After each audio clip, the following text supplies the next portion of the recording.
teko sekolahan. Lah teko ngendi nek? Lah sing mburi dhewe iki ora tekan sekolahan kok. Iki kon bar-bar Utut wae. Ya. Nggih, telepon ngaturaken Assalamualaikum warahmatullahi wabarakatuh. Mas. Waalaikumsalam. Ngeten Ngeten Jing. Sak menika tamu saking Keluarga besan menika saking Kota Wali Demak Bintoro. Mohon maaf Bapak Ibu mungkin merasakan suasana agak gerah-gerah panas. Ngoten Ibu, sumuk nggih. Nah, ini memang sebelumnya disetting oleh Bapak Purwadi.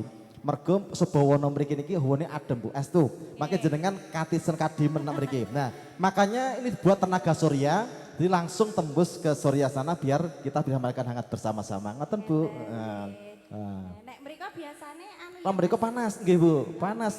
Demak iki panas. Mula iki dibuat biar suasananya hangat, enggak dibuat transparan. Sugeng panggihan kali kula sak rencana matur saking Sekar Kinasih. Nggih. Nek biasane nang daerah kono musiknya apa Mas Gambus ngono? Demak ku yo qasidah hadroh wis kondang kalokong. Mula yo dina iki dikenake karo campur sari bawang. Oh ngene iki saya. Oh. Ya. Jing, dipenaturaken pasugatan budaya Prakonco Sekar Kinasih kateng asih pun tamu. Spesial kagem sang pinargya Mbak Risma Kharina, dalam Mas Muhammad Veno Tegara Prasetya, semoga sakinah mawaddah warahmah istiqomah Allahumma amin. Mugi-mugi enggal pikantuk momongan Mas. Jih, terus saparepanipun menika foto kerjakan keluarga pisan, merga pamkati kasumangkaken sarengan sang juru gambar. Nggih, diparingi ingkang laras. Onji. Ndak tunggu sliramu ramu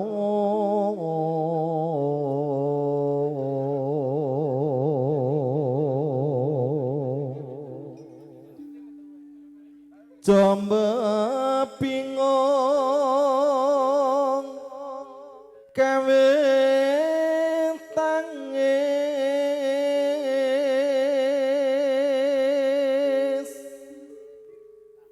tangis kang kebak tetunggo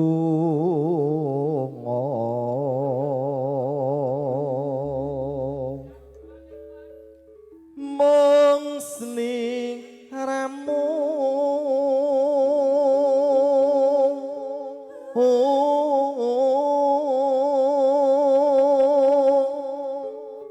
kang dak pilih ndak pilih donya akhirat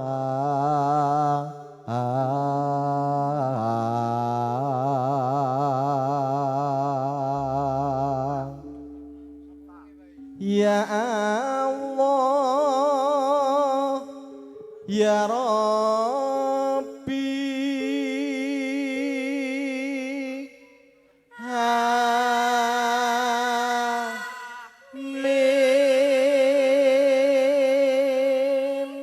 Bawa kinarya pandonga muga-muga Mas Muhammad Veno Tegara Prasetya nggih nyup milih jatuh krama dhateng Mbak Risma estu-estu dados jodoh ora mung donya nanging teko akhirat samangke. Allahumma amin.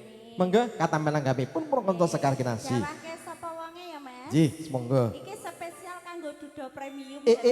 Ndak ono iki. Puri jare Dudo Premium ngono Pak. Ya. Weh, kok ngarep ya? Sapa wonge ora bingung, duh aduh bingung, ya nyawang salah dawane. Rino menyang rindu atiku, kang tansah dadi impian.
Kirunge gede-gede kok ngene karo yogane kok meneng kabeh iki. Iya.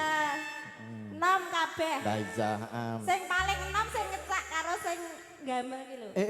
kuwi sing paling nom dhewe. Iya. Oh, ngono. Iki memang kanca-kanca Sekar Kinasih iki bibit unggul kabeh kok. Gede-gede. Gede. Gede kabeh wong gede ya iki. Dewa, gede tur dawa, Mas.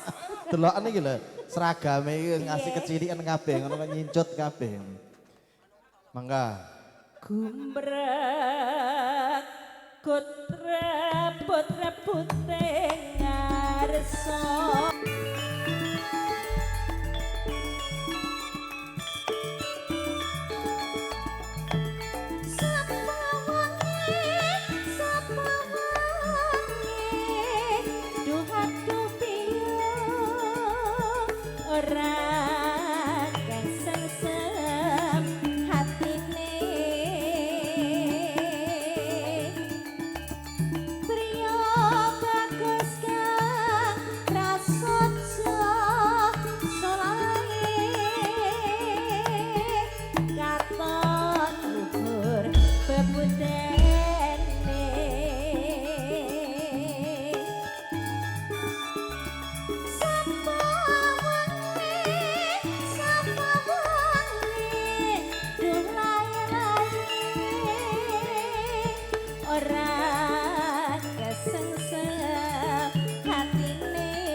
Aiza.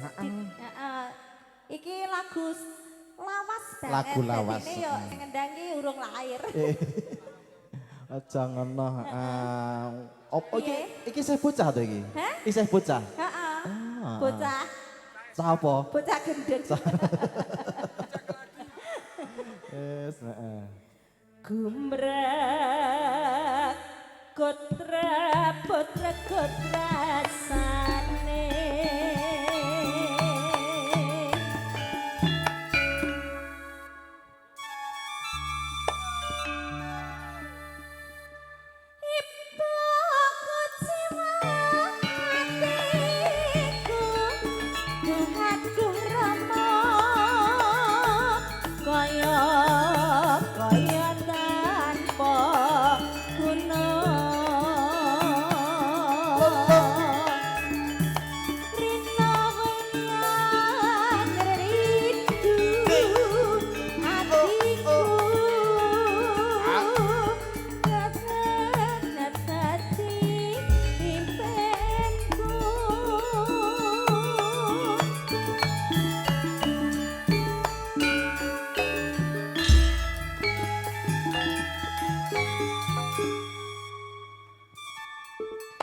Sembah nuwun sawanipun Mbak Eli, para kanca Sekar Kinasih marang ngasanipun para tamu.